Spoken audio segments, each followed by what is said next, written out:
Hello दोस्तों, विनय गुप्ता फिर से आपका स्वागत करते हैं सक्सेस पॉइंट मैथ्स की पाठशाला में। और आज हम सीखने वाले हैं टेलर साइंटिफिक मैनेजमेंट थ्योरी के बारे में। अभी तक हम फिर से बताना चाहूँगा, ये कॉमर्स का जो अभी हमारा न्यू सिलेबस है और न्यू सिलेबस के हिसाब से जो हमारे पास टॉपिक्स आए हैं इस बार, उसके बारे में मुझे स्टडी करना है। तो प्रिंसिपल ऑफ मैनेजमेंट में आज हमारा 4th लेक्चर है और 4th लेक्चर में हम लोग पूरी साइंटिफिक थ्योरी ऑफ मैनेजमेंट के बारे में सीखेंगे। अभी तक हम लोगों ने जितने भी सीखे, ठीक है, वो टेलर्स के थ्योरी के बारे में सीखा, प्रिंसिपल के कुछ प्रिंसिपल के ऑफ मैनेजमेंट के बारे में हम लोगों ने बेसिक इंट्रोडक्शन और उसके बारे में कुछ थ्योरी सीखा। जो हमारा फर्स्ट और सेकंड और थर्ड लेक्चर था उसमें हम लोगों ने पूरा डिटेल्स देखा, ठीक है।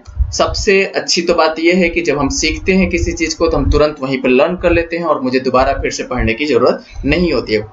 और मैं आपको बताना चाहूंगा कि लाइव सेक्शन है और लाइव सेक्शन में आज मेरे साथ बहुत सारे स्टूडेंट जुड़े हुए हैं जो मुझे इस थ्योरी को पढ़ रहे हैं, ठीक है। तो जो भी स्टूडेंट आज मुझे देख रहे हैं, कोशिश रहेगी यही कि आज मुझे ये चैप्टर, आज ये जो टॉपिक हम पढ़ रहे हैं वो फिर से लर्न हो जाना चाहिए। क्योंकि बहुत सारे जब पिछले जो लेक्चर्स हुआ था उसमें सारे स्टूडेंट को सारे टॉपिक लर्न हो चुके थे और सबने मुझे लिखकर प्रॉपरली कि सर मैंने देखो कैसे लिखा है, और प्रॉपरली मुझे हैंड राइटिंग मुझे व्हाट्सअप भी किया था कि सर देखो एक बच्चे कलवा, ठीक है। तो जो आज हम पढ़ेंगे साइंटिफिक मैनेजमेंट के बारे में, आज हम जो पढ़ेंगे वो डिटेल्स में पूरा देखेंगे और जो हम कॉन्सेप्ट को सीखेंगे, यानी कि जो चीज हम कॉन्सेप्ट बोलेंगे उसी को आपको लिखना है प्रॉपरली, ठीक है। आपको रटना नहीं है। अगर आपने रटना चालू किया ना तो आपका सब कुछ भूल जाएगा। देखो सुनो कि मैं उस टॉपिक के बारे में क्या बोल रहा हूँ, देन आप उसको लिखो, ठीक है। मैं बहुत ही इजी नोट्स बनाया हूँ और आपके लिए ही प्रॉपरली ये नोट्स है। अभी हमारा सिलेबस चेंज हुआ है क्लास 12th का, तो देन उसके हिसाब से मैंने टेक्स्ट बुक का ही नोट्स है आपका, लेकिन प्रॉपरली एक इजी वे में कैसे बना है उसको देखिए वहां पे, ठीक है। तो सबसे पहले हम लोग टेलर साइंटिफिक मैनेजमेंट थ्योरी के बारे में स्टडी करेंगे। तो चलिए स्टार्ट करते हैं टॉपिक को, टेलर साइंटिफिक मैनेजमेंट थ्योरी। तो टेलर साइंटिफिक मैनेजमेंट थ्योरी में सबसे पहले उनको इंट्रोडक्शन देखेंगे, उनके कुछ थ्योरीज के बारे में भी आज जानेंगे। तो जो टेलर्स, देखो सबसे पहले दिमाग में ये जाना चाहिए कि साइंटिफिक का मतलब क्या हुआ। देखो साइंटिफिक मैनेजमेंट थ्योरी बहुत सारे साइंटिफिक तरीके से करो, साइंटिफिक तरीके से करो, इस तरीके से करो, बोलते हैं ना वहां पे। तो जो टेलर्स थे, ठीक है, वो एक साइंस स्ट्रीम से पढ़े हुए थे, ठीक है। साइंस स्ट्रीम से उन्होंने पढ़ाई की थी। अमेरिका में इन्होंने मैकेनिकल इंजीनियरिंग में अपनी डिग्री हासिल की थी, ठीक है।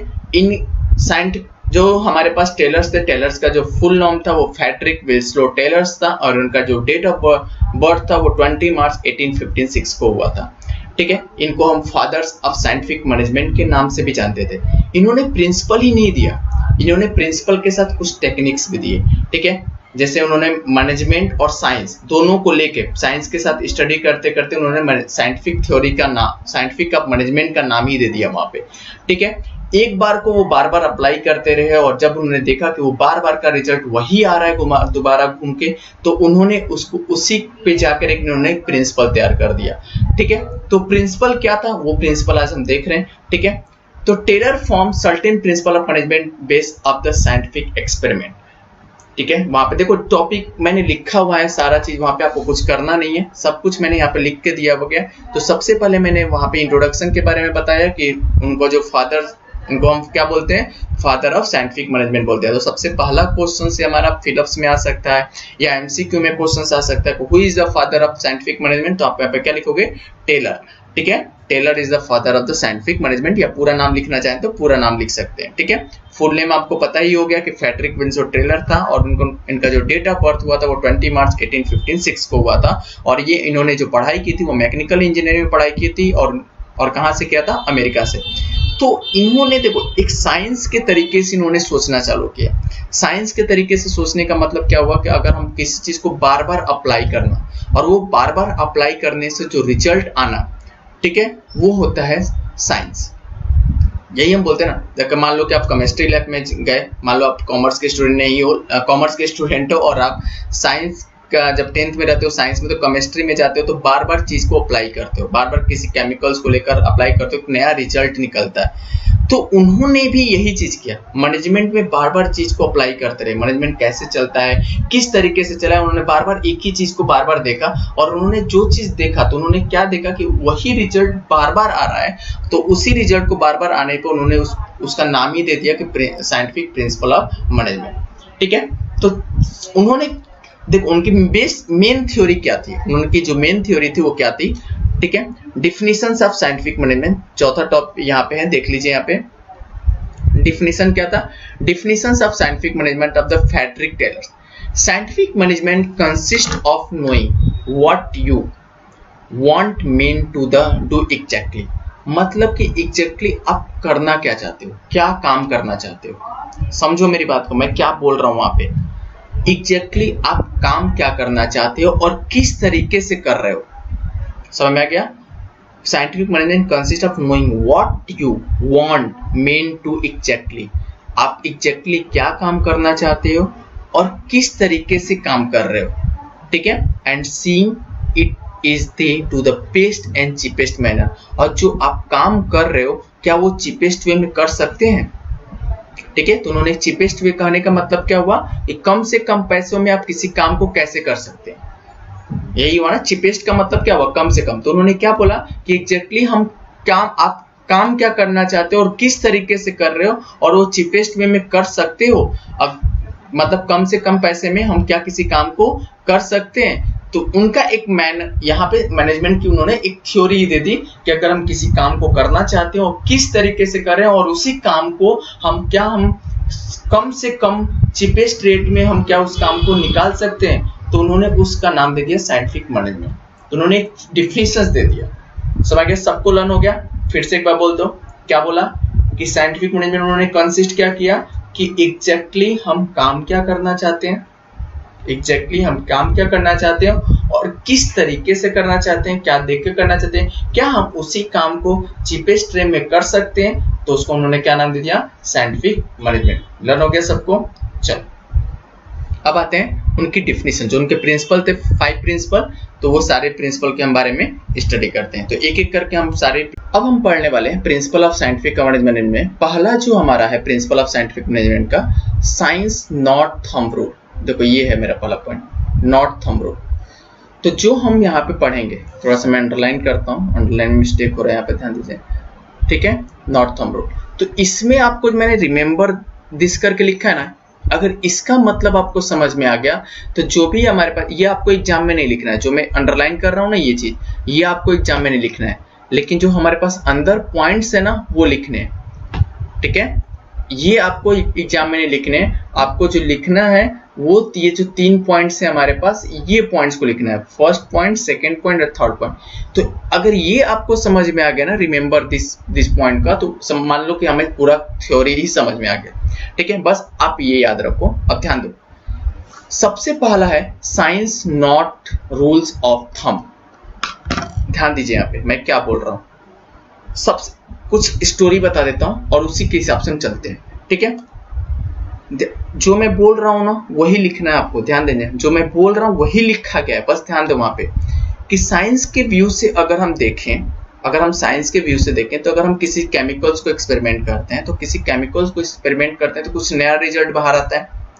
ठीक है, उसी तरह अगर हम मैनेजमेंट के हिसाब से देखें, तो मैनेजमेंट को अगर हम कर रहे हैं, उस मैनेजमेंट के अंदर कोई प्रोसेस को कर रहे हैं, तो उसका कोई रिजल्ट आता है, तो हम क्या सोचते हैं कि और अच्छा करें।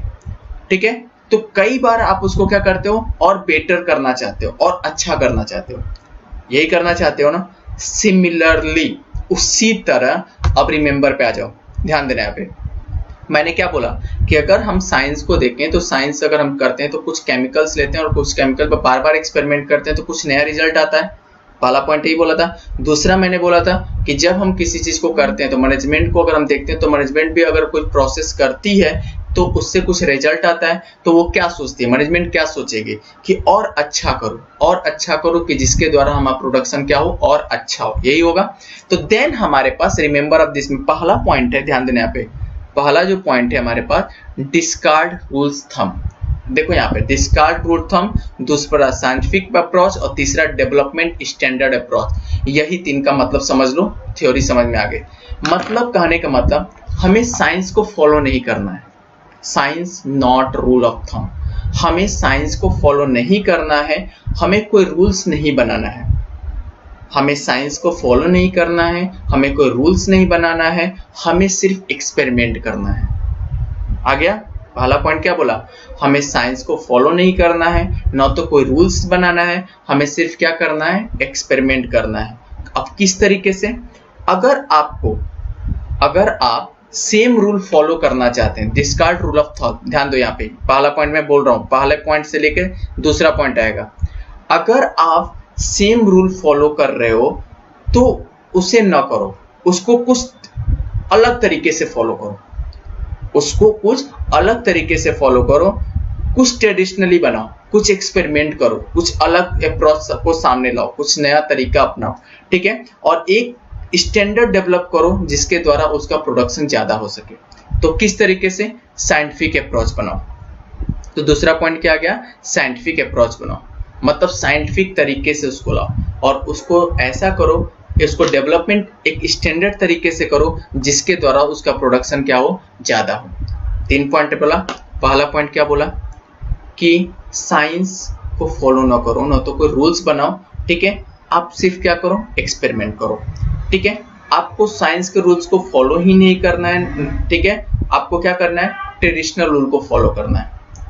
ट्रेडिशनल रूल मतलब कि जो नया चल रहा है, ठीक है, नहीं तो आप अगर वो भी नहीं फॉलो हो रहा है तो आप उस पर एक्सपेरिमेंट करते जाओ। जब एक्सपेरिमेंट करते जाओगे तो कुछ अप्रोचेज आपको साइंटिफिक तरीके से देखने को मिलेंगे और उसी तरीके से आप क्या करो? उसको डेवलप करो। समझ गया? तो अब आते हैं पॉइंट्स पे। पॉइंट्स में क्या बोला गया? When different managers, ध्यान दो, use their or different method and get the work done in the rule of thumb। मतलब कहने का मतलब क्या है कि जब कोई मैनेजर्स होता है वो क्या करता है? अलग अलग तरीके से कोई मेथड बनाता है कि मुझे ऐसे काम करना है, ऐसे प्रोडक्शन करना है, ठीक है। Taylor believe that there was only best method maximise efficiency. मतलब कि टेलर के ने क्या बोला कि अगर आप कर रहे हो तो क्या करो? एक मैक्सिमम एफिशिएंसी लाने की कोशिश करो, मतलब अलग तरीके से बेटर करने की कोशिश करो जिसके द्वारा ऐसा मेथड बनाओ कि उसकी एफिशिएंसी क्या हो? ज्यादा हो। किस तरीके से? तो टेलर ने एडवाइस दिया, they every organisations should compare the result of different method. आ गया ना points? Result in the different method, test them again and again. हमने क्या बोला कि आप कोई रूल्स को ना बनाओ और रूल्स ना बना के क्या करो? उस पे आप बार बार एक्सपेरिमेंट करते जाओ, ठीक है, कोई अलग से मेथड बताओ। तो test them again and then finally select one best method of getting the work done. और कोई ऐसा मेथड बनाओ कि कोई ऐसा तरीका बनाओ जिसके द्वारा वो क्या हो सके? उस मेथड को अच्छे से हो सके और उसका काम भी क्या हो सके? अच्छे तरीके से हो सके, जिसके द्वारा हमारा डेवलपमेंट करूं और उस डेवलपमेंट से मेरा क्या हो सके? प्रोडक्शन क्या हो सके? ज्यादा हो सके। समझ गया पॉइंट्स? समझ में आ गया सबको पॉइंट? तो जो मैं पॉइंट्स वहां पे बोल रहा हूं ना उसी को बोला गया, बस यहाँ पे आपको थोड़ा सा लिखना कैसे वो 3 पॉइंट्स यहाँ पे देना। अगर आपको कुछ प्रॉब्लम्स होती है तो उसी तीनों पॉइंट को यहाँ पे आप करके ऐड कर सकते हो। समझ गया? वहां पे बहुत ही कॉन्सेप्चुअल क्वेश्चन है, यहाँ पे आंसर भी आपको प्रॉपर तरीके से लिखना है तो समझ में आ जाएगा, ठीक है। ठीक है, अब आते हैं सेकंड पे। सेकंड हमारा क्या प्रिंसिपल बोलता है? अब आते हैं हार्मोनी नॉट डिस्कॉर्ड। हार्मोनी का मतलब होता है पीस, मतलब शांति। ध्यान देना यहाँ पे, हार्मोनी का मतलब होता है पीस, जिसको हम लोग हिंदी में अगर बोलूं तो शांति बोल सकते हैं। तो सेकंड पॉइंट है हार्मोनी नॉट पीस। तो मैंने बोला कि सबसे पहले ये देखना है, रिमेंबर ऑफ दिस पॉइंट को, ठीक है। तो रिमेंबर ऑफ दिस पॉइंट को देखते हैं। पहला जो मैंने पॉइंट लिखा है, harmony between the management and worker. Harmony का मतलब क्या है? शांति। किसके किसके बीच में? मैनेजमेंट और वर्कर के बीच में। पहला पॉइंट तो ऐसे ही समझ में आ गया। कंप्लीट मेंटल इवोल्यूशंस, इसको समझा देता हूं। और तीसरा है management should share profit and worker should be the harmony. तीसरा पॉइंट भी समझ में आ गया। अब इसी पॉइंट को मुझे समझना है और इसमें यहाँ पे लिखना है। तो थोड़ा सा मैं इसको लिख समझा रहा हूँ और देन उस पॉइंट को हम पढ़ेंगे, उसको पॉइंट क्या बोल रहा है, ठीक है। आपको यही समझना है। हार्मोनी बिटवीन द मैनेजमेंट और वर्कर, मतलब कहने का मतलब क्या हो कि अपनी कंपनी में हार्मोनी होनी चाहिए, आपकी कंपनी में क्या होनी चाहिए? शांति होनी चाहिए। किसके किसके बीच में? वर्कर्स और मैनेजमेंट के बीच में। वर्कर और मैनेजमेंट के बीच में हमेशा क्या होनी चाहिए? शांति होनी चाहिए, हार्मोनी होनी चाहिए, ठीक है। यानी कि जो भी हमारे पास ह्यूमन रिसोर्सेज होते हैं, वर्कर के प्रति क्या होना चाहिए? हमेशा एक हार्मोनी रखो, एक सिंपैथी रखो कि हमेशा वो वर्कर्स जो होंगे वो अच्छे से काम करेंगे, तो ही आपका काम अच्छे से होगा। Complete mental regulations, second point मैंने बोला है कंप्लीट मेंटल रेगुलेशंस, मतलब कहने का मतलब कि मैनेजमेंट और वर्कर के बीच में मेंटल रेगुलेशंस होना चाहिए। मतलब कि मेंटल रेगुलेशंस मींस वहां पे पीस होना चाहिए, शांति होनी चाहिए। Management should share profit and workers should be the work hard, मतलब कहने का मतलब मैनेजमेंट अगर अपना प्रॉफिट कमा रहा है, अगर मैनेजमेंट अपना प्रॉफिट कमा रहा है तो वो प्रॉफिट का कुछ हिस्सा क्या करे, वर्कर्स को दे, मतलब वर्कर के लिए करे। मतलब होता है ना कि कुछ हम लोग काम करते हैं, प्रॉफिट होता है कंपनी, तो कंपनी ने बोनस दे दिया, कंपनी ने कुछ उसको सैलरी में कुछ इंक्रीमेंट कर दिया, वो करे। और workers and workers should be work hard, और वर्कर्स क्या करें वहां पे अच्छे तरीके से हार्ड वर्क करके उस कंपनी को क्या दें, हमेशा प्रॉफिट में ले जाएं, उसके लिए अच्छा काम करें। तो इसी तीनों पॉइंट को अगर मैं जोड़ के बोलूंगा तो क्या बोलूंगा, ध्यान दो, अगर आपकी कंपनी में कोई मैनेजमेंट, आपकी कंपनी में मैनेजमेंट और वर्कर के बीच में हार्मोनी है, मतलब शांति है, मेंटल रिलेशंस है, ठीक है, या मैनेजमेंट अगर अपने प्रॉफिट को शेयर करता है वर्कर के साथ, या वर्कर किसी का, अगर वर्कर्स आपकी कंपनी में अच्छे से हार्ड वर्क करता है तो आपकी कंपनी या आपका जो बिजनेस होगा हमेशा क्या होगा, आगे बढ़ेगा। तो यहाँ पे टेलर्स ने यही चीज डिफाइन किया कि अगर आपकी कंपनी में हार्मोनी है, ठीक है, मतलब पीस है, शांति है मैनेजमेंट और वर्कर के बीच में, मेंटल रिलेशंस वहां पे पूरा कंप्लीट है, मतलब आप उसको अच्छे से समझते हो, वर्कर को अच्छे से समझते हो, ठीक है। अगर मैनेजमेंट होता है, मैनेजमेंट अपने प्रॉफिट को या लॉस को वर्कर के साथ शेयर करता है, अगर वो प्रॉफिट कमाता है तो वर्कर्स के हिस्से में कुछ अगर वो देता है, ठीक है, मैं एग्जांपल में उसकी सैलरी इंक्रीमेंट करता है। और वर्कर्स क्या करता है, अच्छे से हार्ड वर्क करके अच्छे से हार्ड वर्क करता है तो हमारा बिजनेस हमेशा क्या होगा, आगे बढ़ेगा, हमेशा क्या होगा, डेवलप होगा, ठीक है। इतना पॉइंट समझ में आ गया। अब आते हैं उसी पॉइंट्स को मैं इसमें अटेंड करता हूँ एज अ थ्योरी में कैसे लिखना है। तो चलिए स्टार्ट करते हैं थ्योरी के सारे पॉइंट्स। सबसे पहले आप पढ़ लो, सारे पॉइंट्स पढ़ो, फिर मुझे बताओ कि क्या ये पॉइंट्स आपको समझ में आया, तब जाके हम लोग पूरा एक्सप्लेन करता हूँ इसको। तो जो हमारा फर्स्ट पॉइंट है, ध्यान दो, According to this principle, there should be harmony between the employee and work management. यही बोला, harmony between the management and worker। पहला पॉइंट यही था, According to this principle, there should be harmony between the employee and the management। पहला point तो ऐसे समझ में आ गया। Perfect understanding between the employee and management, यानी कि जो भी हमारे पास मैनेजमेंट और एम्प्लॉय के बीच प्रॉपर अंडरस्टैंडिंग होनी चाहिए, will be helpful in creating healthy work environment from achieving the desired goal. समझ गया, मतलब कि हमारे जो एम्प्लॉय और मैनेजमेंट के बीच में प्रॉपर मतलब समझदारी होनी चाहिए, हर एक चीज को समझना चाहिए, मतलब वहां पे होना चाहिए complete mental regulations. Complete mental regulations वहीं पे आएगा। अब देखो नीचे आएगा मेंटल रेगुलेशंस का पूरा मतलब होना चाहिए, जिसके द्वारा से वो क्या करें, वर्कर्स अच्छे से उस इन्वायरमेंट में काम करेंगे और हमारा डिजायर्ड गोल होगा वो क्या होगा, अचीव होगा। तीसरा पॉइंट बोला गया है, workers have to take the instruction from the managers and manager have get to the work done through the worker। मतलब कि जो वर्कर्स होगा वो मैनेजर्स की पूरी बातें को सुने, सारे इंस्ट्रक्शन को माने, और जो वर्कर मैनेजर को सारी बात को माने, और मैनेजर्स उसकी वर्कर्स के सारे वर्क होते हैं उनको करके दे, मतलब उनके जो वर्क डन, उनकी जो नीड्स है वो भी वो क्या करे, मैनेजर उसको पूरी करे।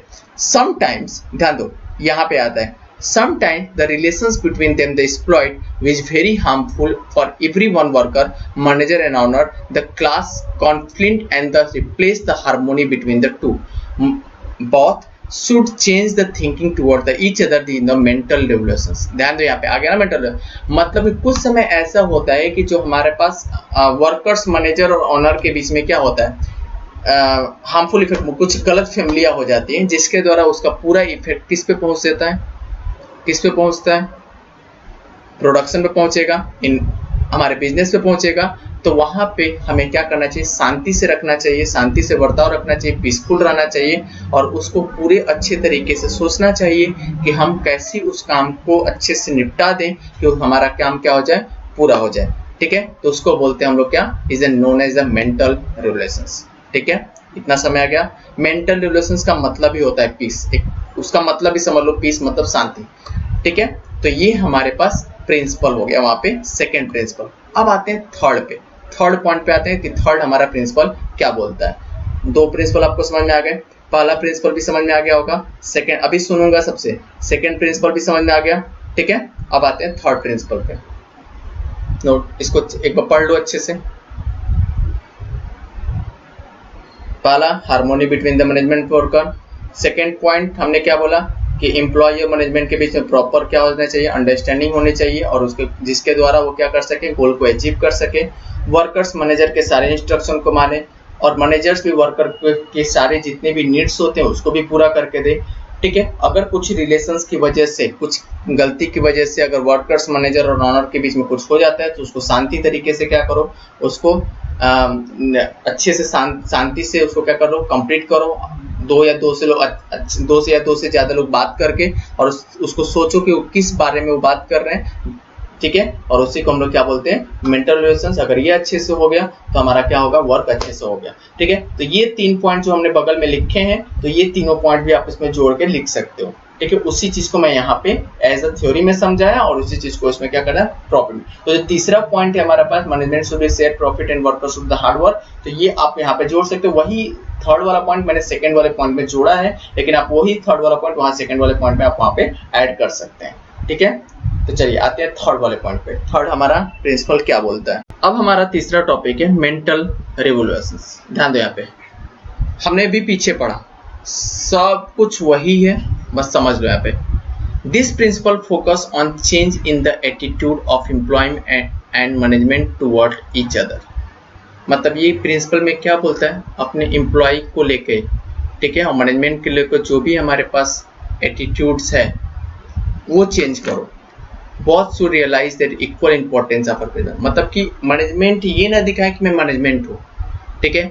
बॉस ये ना दिखाए कि मैं बॉस हूँ, ठीक है। जो भी काम हो रहा है वो एम्प्लॉय की वजह से हो रहा है, दोनों मिलके काम करो, ठीक है।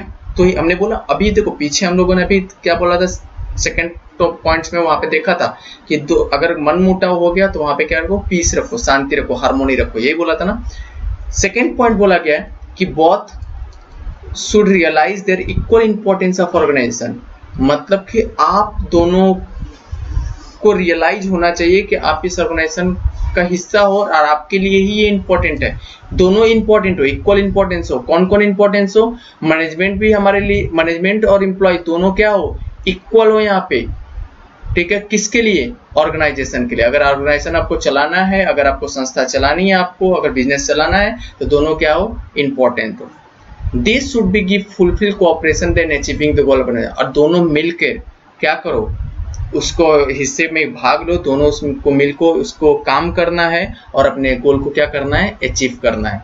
Will be increase production of profit, जिसके द्वारा आपको क्या मिलेगा, ज्यादा से ज्यादा में प्रोडक्शन मिलेगा और वहां से ज्यादा से मात्रा में क्या मिलेगी, प्रॉफिट मिलेगी। बस हो गया topic mental relation. Mental relation में क्या बोला कि मैनेजमेंट, एम्प्लॉय और मैनेजमेंट दोनों में क्या हो गए, दोनों बिजनेस के हिस्से होते हैं। किसी के अंदर एटीट्यूड नहीं होना चाहिए कि मैं मैनेजमेंट हूँ, मेरा रोल अच्छा है, और एम्प्लॉय को भी नहीं होना। अगर एम्प्लॉय नहीं रहेगा, अगर वर्कर नहीं रहेंगे तो कंपनी चलाने का कुछ फायदा नहीं होगा। अगर मैनेजमेंट अगर नहीं रहेगा तो एम्प्लॉय काम नहीं करेंगे। ये भी यही बात है ना वहाँ पे। तो दोनों को मिलके चलना है और दोनों को रियलाइज होना चाहिए कि दोनों क्या है, इस ऑर्गेनाइजेशन का हिस्सा है और दोनों को इक्वल इंपॉर्टेंस वहां पे देना चाहिए, ठीक है। और जो भी दोनों अगर काम करेंगे तो दोनों को मिलकर अगर वो काम करेंगे तो अपने गोल्स को अचीव करने के लिए दोनों को क्या होना चाहिए, प्रॉपर कोऑपरेशन होना चाहिए। मतलब दोनों मिलकर काम करने चाहिए, ठीक है, जिसके द्वारा ज्यादा से ज्यादा मात्रा में प्रॉफिट होगी और ज्यादा से ज्यादा मात्रा में वो क्या कर सके, वो प्रोडक्शन कर सकते हैं। हो गया, पॉइंट्स लर्न हो गया। जो बोल रहे हैं, जो हिंदी बोल रहे हैं ना हम लोग, उसी को आपको इंग्लिश में कन्वर्ट कर देना है, बस हो गया। आ गया समय। जब हम देखो, जब भी हम लर्न करो ना, आप लर्न करो, बोल के, तब बोल के मतलब कि तुम जो एक्सप्लेनेशंस देना है ना मुझे सामने वाले को, जैसे मैं एक्सप्लेन कर रहा हूँ आप लोग को, वैसे एक्सप्लेन करो सामने वाले को।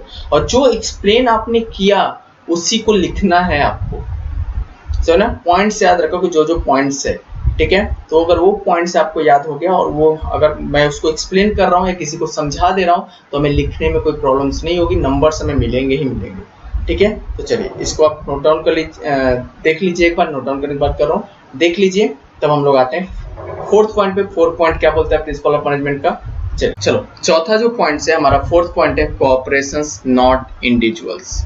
ठीक है, ध्यान देना यहाँ पे। कोऑपरेशन का मतलब साथ रह का काम करना, न कि अलग अलग, नॉट इंडिविजुअल्स।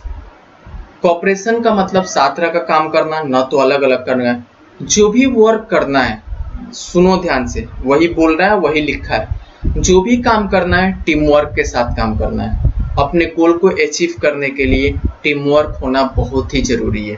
ठीक है, अगर आप अपना स्वार्थ देखोगे, अपना इंडिविजुअली काम करोगे, तो आपकी कंपनी कभी भी प्रॉफिट में नहीं जाएगी और आपका बिजनेस आगे नहीं बढ़ेगा। ठीक है, तो जब भी बिजनेस को अगर आगे बढ़ाना है तो हमेशा एक दूसरे के प्रति क्या होना चाहिए, कोऑपरेट होना चाहिए, कोऑपरेशन होना चाहिए, टीम वर्क होना चाहिए वहां पे। ठीक है, तो अब आते हैं पॉइंट्स पे, ध्यान देना, remember of this point. Cooperation between the labour and management, यानी कि लेबर और मैनेजमेंट के बीच में क्या होना चाहिए, कोऑपरेशन होना चाहिए। ठीक है, कोऑपरेशन लेबर और मैनेजमेंट के बीच में हमेशा होनी चाहिए। समय के पॉइंट्स में सेकेंड पॉइंट बोला गया है, अभी मैंने जो पॉइंट्स बोला था ना ऊपर, वही कि टीम वर्क के साथ काम करना चाहिए, लेबर और मैनेजमेंट को हमेशा मिलके काम करना चाहिए। ठीक है, सजेशंस, और यही पॉइंट्स आपको देखो यहाँ पे जो हम लोगों ने पीछे जो पढ़ा था ना, अभी थर्ड वाला पॉइंट, वही पॉइंट्स यहाँ पे भी आ गया। ठीक है, suggestions made by employee should not ignore. देखो यहाँ पे थोड़ा ध्यान समझिएगा इसको, बहुत ही अच्छा ये पॉइंट्स है यहाँ पे, कि कभी कभी ऐसा होता है ना कि कुछ एम्प्लॉय सजेस्ट करते हैं। ठीक है, कुछ एम्प्लॉय सजेस्ट करते हैं, मैनेजमेंट उसको क्या कर देता है, इग्नोर कर देता है। समझ रहा है, कुछ एम्प्लॉय सजेस्ट करते हैं, मैनेजमेंट उसको क्या कर देता है, इग्नोर कर देता है। ठीक है, तो जिससे एम्प्लॉय का दिल टूट जाता है, और एम्प्लॉय का दिल टूट गया तो क्या करना, वो सजेस्ट देना भी बंद कर देंगे और न ही उनका मन काम करने में लगेगा, न तो उनको इंटरेस्ट लगेगा। ठीक है, तो इसके लिए मुझे क्या करना चाहिए कि जब भी कोई एम्प्लॉय वहां पे सजेस्ट दे रहा है तो मैनेजमेंट को उसकी बातों को सुनना चाहिए, और वहां पे क्या करना चाहिए, वहां पे सुन के उसने जो बताया उसको भी क्या करना चाहिए, फॉलो करना चाहिए। क्या पता आगे जाकर वो अच्छा सा प्रॉफिट दे सके। समझ गया पूरा मतलब, suggestion made by employee should be not ignore. सजेशन मतलब कि बहुत सारे एम्प्लॉय अगर मुझे कोई सजेस्ट करते हैं मैनेजमेंट को, तो मैनेजमेंट को उनकी बातों को इग्नोर ना करके उनकी एडवाइस को क्या करना चाहिए, लेना चाहिए। ठीक है, इतना समझ गया। इक्वल डिवीजन ऑफ वर्क, ये पॉइंट्स ही एक तरह से इक्वल डिवीजन ऑफ वर्क बार बार आप पढ़ते आ रहे हैं, मतलब कि सबके काम को क्या कर दो, अलग अलग पार्ट में डिवाइड कर दो और सब मिलकर क्या करो, काम करो। Employee should be treated with the internal part of organisation. Employee के साथ एक अच्छे से ट्रीट करो, एक उसको बताओ कि तुम इस ऑर्गेनाइजेशन का क्या हो, हिस्सा हो, तुम इस ऑर्गेनाइजेशन के पिलर हो, यही जो दो पिलर हो जिसके द्वारा ये कंपनी क्या कर चल रही है। ठीक है, उसको बताओ। ठीक है, जब उसके साथ अगर ये बताओगे, इन्फॉर्म करोगे उसको, तो वो क्या करेगा, एम्प्लॉय जो रहेगा, वर्कर्स रहेगा, वो खुश होगा। ठीक है, कि हाँ मैं इस कंपनी का मालिक हूँ, मैं ही इसे क्या करना है, मुझे इसको चलाना है। ठीक है, तो अब आते हैं जो मैंने पॉइंट्स पढ़ा, उसी पॉइंट को मैं किस में कन्वर्ट करता हूँ, पॉइंट्स में कन्वर्ट करता हूँ। जो मेरा फर्स्ट पॉइंट है, cooperation not individual, there should be the complete cooperation between the labour and management. आगे समय complete cooperations between the labour and management, यही मैंने फर्स्ट पॉइंट बोला था। यहाँ पे देखो, यहाँ पे second point, management should always consider the suggestions give the employ decision making process, यही बोला था, suggestion make the decision process. Third point है, employees should be treated the internal part of organisation. Employ को ये बताओ कि तुम क्या हो, इस ऑर्गेनाइजेशन के क्या हो, हिस्सा हो। एट द सेम टाइम, ध्यान देना, अब आगे आ रहा है, at the same time employees should reside himself from the going to strike and unnecessary demand of management. ठीक है, तुम जब उसको बताओगे या कुछ ऐसा करोगे तो वो क्या करेंगे, स्ट्राइक पे नहीं जाएंगे, और उनकी जो कुछ डिमांडें होती हैं वो भी मैनेजमेंट को लेकर डिमांड नहीं रहेंगी। ठीक है, they should be treated each other, सबके साथ एक जैसा व्यवहार करो और बताओ उसके कि तुम इस ऑर्गेनाइजेशन के क्या हो, हिस्सा हो। तो एम्प्लॉय के साथ ऐसा ट्रीट करो कि उस ऑर्गेनाइजेशन का क्या है, वो हिस्सा है। ठीक है, अगर वो उसको बात शेयर करते हो, बताते हो, तो वो क्या करेगा, आपके ऑर्गेनाइजेशन पर डिपेंड रहेगा, और वो क्या करेगा, जब वो डिपेंड रहेगा और आपका हिस्सा बन के रहेगा, तो आपका जो बिजनेस होता है वो क्या करेगा, आगे बढ़ेगा, प्रोडक्शन आगे बढ़ेगा, और जो भी आप गोल्स अचीव करना चाहते हो वो गोल्स क्या होगा, वहां पे अचीव होगा। इतना समय क्या, तो पॉइंट्स इजी है, आपको बस समझना है, लिखना है। ठीक है, अब आते हैं पॉइंट्स 4 पे। पॉइंट्स 4 यहाँ पे लास्ट पॉइंट है, चलिए देखते हैं इसको। अब आते हैं हमारे पास, जो हमारे पास फिफ्थ पॉइंट है। फिफ्थ पॉइंट पढ़ने से पहले सबसे पहले हम लोग देखेंगे यहाँ पे, ध्यान देना यहाँ पे, ठीक है। फिफ्थ पॉइंट पढ़ने से पहले हम रिमेंबर ऑफ दिस पॉइंट को देखेंगे। हमें ये 4 पॉइंट याद रखना है, ठीक है। Scientific selection, train employee, training is needed, increase efficiency of worker. ध्यान दो, साइंटिफिक सिलेक्शन, ठीक है। साइंटिफिक का मतलब, अगर हम किसी एम्प्लॉय को अगर मान लो कि कंपनी में रखना है तो उसको कैसे देखते हैं, मेंटली वो फिजिकली सही है कि नहीं है, ठीक है। तो जो भी हम बंदे को या जो भी एम्प्लॉय को हम सेलेक्ट कर रहे हैं वो मेंटली और फिजिकली जॉब के लिए सही है या नहीं है, वो चीज मुझे देखना है, ठीक है। Right person, right plan must be there, समझ गया। Right person, right plan must be there, मतलब कहने का मतलब, अगर वो एम्प्लॉय सही नहीं है तो वो मैनेजर के लिए भी हार्मफुल हो सकता है, वर्कर्स के लिए भी प्रॉब्लम्स क्रिएट कर सकता है, और जो हमारे पास अलग एम्प्लॉय काम करते हैं उसके लिए भी प्रॉब्लम्स क्या हो सकते हैं, वहाँ पे क्रिएट हो सकते हैं। इतना समझ गया। जो भी साइंटिफिक आते हैं, देखो यहाँ पे जो भी साइंटिफिक सिलेक्शन होते हैं उसके लिए प्रोसेस कंपनी में होते हैं, चाहे वो इंटरव्यू लेकर करे, ठीक है, चाहे कोई और तरीके से उसका टेस्ट लेकर करे जिसके द्वारा उसका सिलेक्शन वहां से लिया जा सके। साइंटिफिक सिलेक्शन का मतलब समझ गया। दूसरा आ गया ट्रेन एम्प्लॉय। जो भी एम्प्लॉय आते हैं उनको ट्रेन करना कंपल्सरी होता है, या ट्रेन एम्प्लॉय ही लो, ऐसा बोल सकते हैं कि ट्रेन करना कंपल्सरी है, ट्रेन एम्प्लॉय ही लो, कि जिसके द्वारा अगर वो ट्रेन एम्प्लॉय होते हैं, ठीक है, तो आपके लिए सबसे अच्छी बात होगी कि आपके लिए वो ट्रेन, अगर वो एम्प्लॉय ट्रेंड है तो हमारे लिए अच्छी बात है कि हमारा प्रोडक्शन रुकेगा नहीं, मतलब कुछ दिन हमको उनको ट्रेनिंग देना रहता है तो हम ना देकर वो सीधे काम पे लेते हैं। अगर हमारी कंपनी में अगर कुछ एम्प्लॉय को ट्रेनिंग की आवश्यकताएं हैं तो हम उसको ट्रेनिंग की आवश्यकताएं देंगे, चाहे हम पीपीटी बना के करें, चाहे हम उनको कॉन्फ्रेंस में लेकर बैठे, तो हमें ट्रेनिंग उनको दे सकते हैं। ट्रेनिंग के लिए कुछ वीक हम ले सकते हैं। अगर उनको प्रॉपर तरीके से हमने ट्रेनिंग दे दी तो हमारे वर्कर की इफिशियंसी, जो हमारे एम्प्लॉय होते हैं उनकी इफिशियंसी क्या हो जाएगी, बढ़ जाएगी वहाँ पे, ठीक है। और इफिशियंसी बढ़ जाएगी तो काम करने का तरीका भी उनका बढ़ जाएगा और वहाँ प्रोडक्शन क्या होगा, ज़्यादा होगा।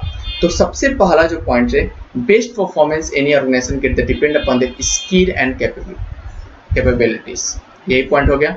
देखो यही पॉइंट आप अपॉन वर्ड में लिख सकते हो, यानी कि जो भी हम अगर हम किसी ऑर्गेनाइजेशन को परफॉर्मेंस, उसके जो भी एम्प्लॉय लेंगे उसकी स्किल्स को, उसकी कैपेबिलिटी को देखकर उसका सिलेक्शन लेंगे। Training should be provided improve the skill further, अगर उसको बंदे को में अगर ट्रेनिंग की आवश्यकता है तो उसके ट्रेनिंग देकर उसके स्किल्स को क्या करेंगे, इम्प्रूवमेंट करेंगे। अगर वो इम्प्रूवमेंट कर देंगे तो उसकी इफिशियंसी वर्कर की क्या हो जाएगी, बढ़ जाएगी, और वो दोनों वर्कर्स क्या होंगे, हमारे हाई से ज़्यादा क्या देंगे, highly result of the possibility of both worker and the company, वहां से ज़्यादा से ज़्यादा रिजल्ट मुझे मिलने के चांसेस रहेंगे, ठीक है। तो ये हमारे पास 5 पॉइंट ऑफ साइंटिफिक मैनेजमेंट, ठीक है, principle of scientific management, Taylor's का थ्योरी था। ये आपको मैं आशा करता हूँ याद भी हो गया होगा। जो भी पॉइंट्स मैंने बोला उस पॉइंट्स को आप बोलो एक बार, ठीक है, एक बार रिपीट करो, देखो आंसर ऑटोमेटिक आ जाएगा। जब हो जाएगा तो जाके आप आंसर लिखो, फिर मुझे व्हाट्सएप पे सेंड करो कि सर मैंने ये लिखा, देन मैं समझ जाऊंगा कि आपको लिखने आ गया, ठीक है। जो हम पढ़ रहे हैं, जो भी हम पढ़ेंगे वो तुरंत याद करेंगे। हमारा चैप्टर्स लेंथी है, बड़ा है, तो हमें तुरंत साथ में चलना है, ठीक है। तो चलिए, बेस्ट ऑफ लक। कल हम लोग स्टार्ट करेंगे नेक्स्ट टॉपिक, और नेक्स्ट टॉपिक में हम कल का भी चैप्टर्स हम पूरा कंप्लीट करेंगे। तो कल हम लोग टेक्निक्स के बारे में हम लोग देखेंगे, जो हमारा टेलर्स ने जो टेक्निक्स दिया था उसके बारे में हम स्टडी करेंगे। Thank you.